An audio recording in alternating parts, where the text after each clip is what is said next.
Hey everyone, you're watching Talking Habs, the home of Habs hockey, where everything is dedicated to the Habs and all things hockey.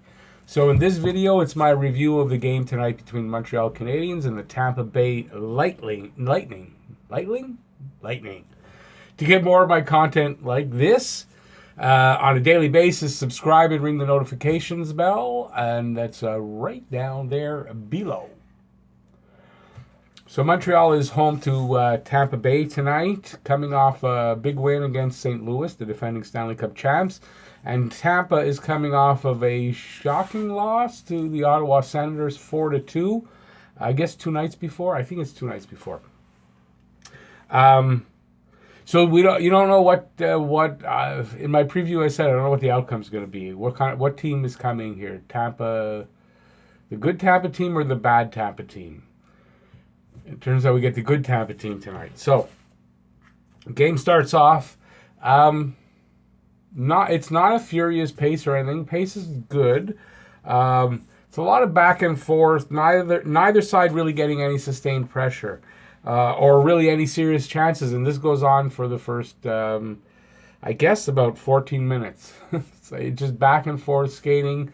A few chances here. Not a lot of work for the two goalies. They have to make a couple of saves, but I mean, not a lot, nothing hard. At 14:22, Yanni Gourde takes a slashing penalty. Okay, there was a bad turnover by Weber. I thought that I was reading something different. A bad turnover by Weber to Palat at the line. He races in, and Price has to make a save. That's shorthanded now. He does that, Palat. At 15:47, still on the power play, Armia passes he passes it off the boards to Domi. So just a little chip off the boards to Domi on the right side. Domi, he walks along the blue line about halfway, and then he feeds a pass over to Petrie, who's, I think, at the top of the faceoff circle. And he slaps it past Vasilevsky for a power play goal. So, as I said in the preview, they're going to need to score a power play goal, and they do on their first power play. So it's Petrie, his second goal from Domi and Armia. It's 1-0 for Montreal. Shots are, so this is now at 16, 17 minutes in. Shots are 9-2 for Montreal. So Montreal, and this happens all game, Montreal outshoots Tampa. Hedman on a breakaway. I thought it was a good save because I was writing Price, great leg save on Hedman. But on the replay, you see that Hedman just missed the net. He missed the puck completely. Really nice, and the puck it skips off his stick. He doesn't do anything with it, and Price doesn't make a save. But it was a breakaway. Tampa keeping Montreal hemmed into their own zone. So this is like the last minute and 54. I read something where it was the last minute and 54. I wrote here 90 seconds, but it was a little more than that. So they keep Montreal hemmed into their zone. They can't make a line change. So these guys are out there for 1:54. And Weber was one of them, and he's getting blamed for this goal and that he's too slow and all that. But there's a local writer, Brian Wild. Yeah, he's on Global News, and he writes a column. And I like the guy. Guy knows what he's talking about. And he was writing how, if it was under a minute and that happened, you could say something. But these guys were out there for 1:54. Anybody, and he says even Gretzky, at that point, not going to look good. You're tired. You can't get breath. Everything's burning. I mean, you can't do it. You're exhausted. And that's what happens when a situation like that, when you get stuck like that, a goal was going to happen. And believe me, when I was watching it, you could see it. The thing that struck me was how slow Montreal was reacting. And of course, they're out there for that long. I wasn't really thinking that when I was watching it. It was like, how are they're going to score? And they did. And Montreal really looked slow. The whole team that was on the ice, all 5 guys, looked slow because they were out there for that long. Now, I'm rambling about it, but it's a big point because on Twitter, people are blaming this on Weber, how slow Weber is. Yes, we know Weber's not slow, but his game isn't built on speed. It's built on smarts, on intimidation, on physical play, and on leading this team. And that's what he does. So, okay. So that goal was, it ties the game. It's at 19:53, so it's 7 seconds left, and that's not good. Coburn is first from Kucherov and Stamkos. So Habs hold their own pretty much all period, right up until that last 2 minutes when they can't get the puck out of their zone and they can't change up. They can't clear it, and Tampa has so much zone time, they are able to find a way to even it up. And that's it. They had so much time in the zone. The team got tired. I mean, the guys got tired after a while, and Tampa was just throwing the puck around and until the opening came. That's what happened. So that mistake was costly. Was it a mistake or they were just exhausted? But it was costly. Whatever it was, the mistake was they couldn't get out of their zone.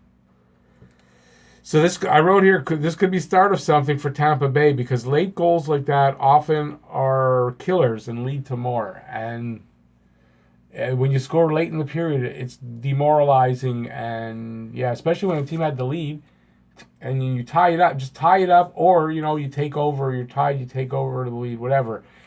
7 seconds left, not good. Now for the second period, I was making my supper in the intermission. And I missed the first 3 minutes. And, of course, I come back, and it's 3-1. So I know what happened. I'll just give you what happened. I can't really describe it because I didn't see it. I'm recording this after the game, not in the morning, so I can't watch the condensed game to get the plays. But I'll tell you what happened as much as I can. So there was a penalty to Kulak for holding at 19:29. So with 31 seconds into the period. So I guess it's 31 seconds. I don't know why I wrote 19:29. At 1:04 on the power play, Stamkos gets a pass from Hedman. And I think I saw it's like a one-timer right into the net. Price didn't have a shot. He was sliding, came from cross ice from what I saw. And Hedman hit inside the bar. So Price didn't have much of a chance. At 2:01, Tyler Johnson gets his second. By the way, that was Stamkos' fourth. He gets a second goal from Palat and Gord, and on this one, I really didn't see what happened at all. At 9:16, Hedman for roughing, Habs killed it off. At 13:27, Sergachev for holding. Tampa kills it off, not Habs. So now we're looking at 2 power plays in this period, and the Habs, they're moving the puck around okay. They're just not really getting any shots. It doesn't look as good as it did in previous games. Besides the 2 early goals that I missed, this was a very similar period other than the early scoring to the first, except I thought that Tampa Bay controlled the play more. So they were not dominating, but you could see that they were controlling the play. They had the Habs not on the ropes, but running around a little bit and not looking very confident. That's what I just thought there was something off, especially from the St. Louis game, especially. And very similar teams, St. Louis and Tampa. Very big defense. The bigger players, the skill level is high. Very similar teams. And Montreal kind of dominated St. Louis, so you kind of expected they would have a better showing than they did tonight. Montreal's battling, though. They are battling. And did get some pressure on Tampa Bay in the last minute or two. So it was kind of the opposite of what the first period was. Montreal got a little bit of that in the second, but not to the extent that Tampa had it. Gallagher, Gallagher always working hard. His hard work nearly paid off. He got pushed off a puck in the crease. He obviously being pushed around in the crease, he still gets a stick on things, but he got pushed off the puck that time. And it was a good chance though. Nick Suzuki getting manhandled a bit. I noticed that all night. Nick Suzuki getting hit into the boards, just getting pushed around. They know he's young. They know he's a little tentative right now. And I say this with Nick Suzuki. He had a better game again. He's making some progress. What I think has to happen for him is, as much as he was a star in the OHL and the game slowed down for him there, I think he's having a little trouble with that. He seems to, when he gets the puck, he's getting rid of it really fast. He's not taking the time to really look around and see what he can do. That's what I'm noticing, that the game has to slow down for him a little bit. And it will, as the games go on. it'll come around. And you can see that it is coming around. And I believe in the third period, he got back on the second line. So he was playing okay, just getting pushed around. And Julian rewarded him in the third and put him on the second. And honestly, that's the spot for him. Yeah, he'll fit in the fourth line, and he'll be able to work with Byron and all that. The problem is Jordan Wheel is not really a second line winger, and it doesn't work, I don't think. I think Suzuki's much better off there, and he'll come around a lot faster being on the second line. That's my personal opinion. And I could be very wrong because I'm not a professional coach or anything, obviously, but that's what I think. So he almost had a goal on I wrote a Sergachev penalty. He almost got to the loose puck. There was a loose puck at the side. It was a Sergachev penalty. So there was a loose puck right at the crease. And he could, with an open net, because Vasilevsky was off to the side trying to get back. And he raced in for the puck, and before he got to it, I think it was Cirelli?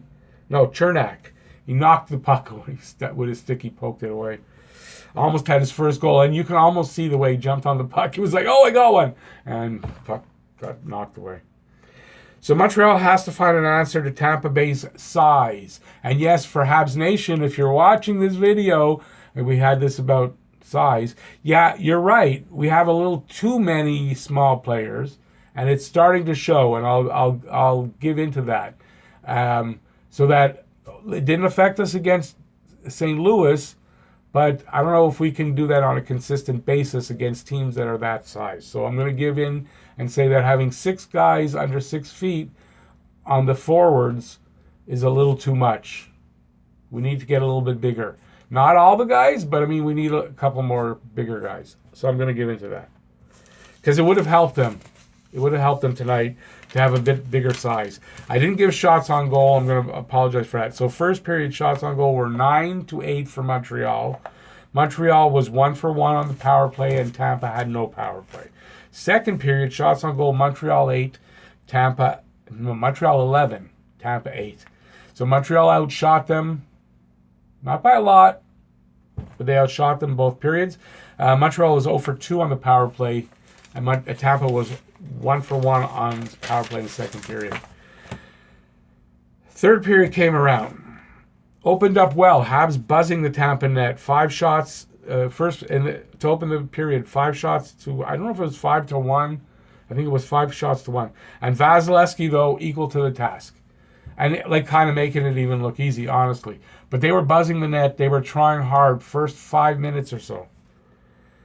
At 4:35, Kucherov for slashing, so I guess about 4 minutes or so. Slashing on Domi. Domi can't get a shot away after a stretch pass. I didn't write if that was killed off or not, or this is on the power. I didn't write that, but I think it was killed off, and this is on right after that. Domi can't get a shot after getting a stretch pass to him at the Tampa blue line.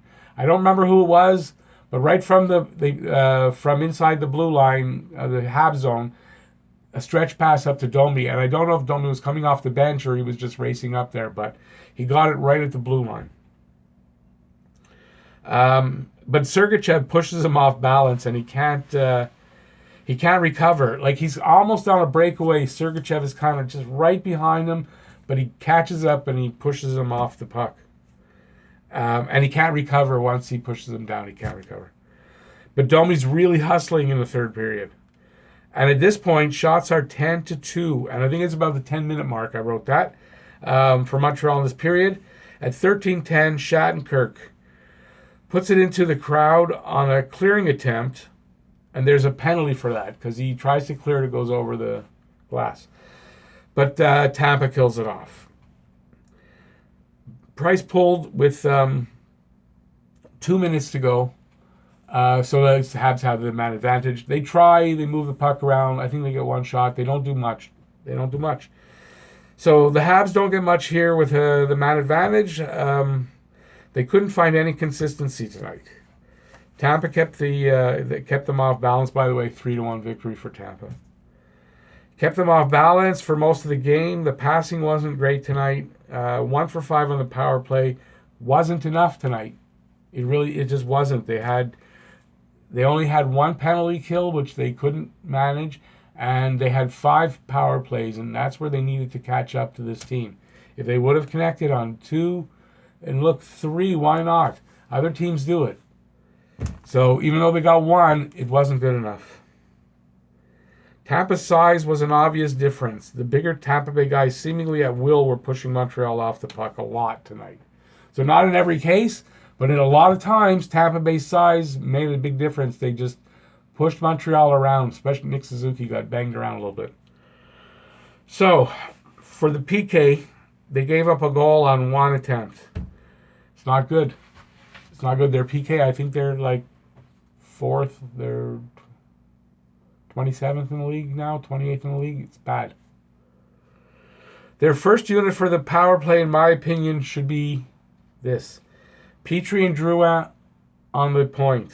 Suzuki and Armia or KK. I was thinking Armia, but maybe KK on the half walls.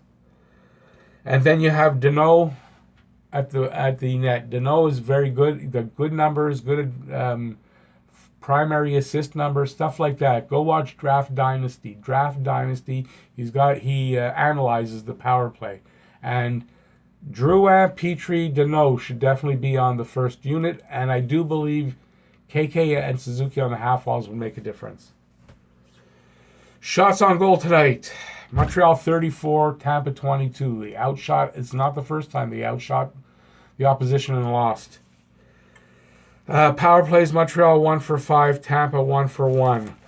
Face-off percentage, Montreal 60% to 40% for Tampa, and they lost this game. Hits, 22 for Montreal, 37 for Tampa. Block shots, 11 for Montreal, 25 for Tampa.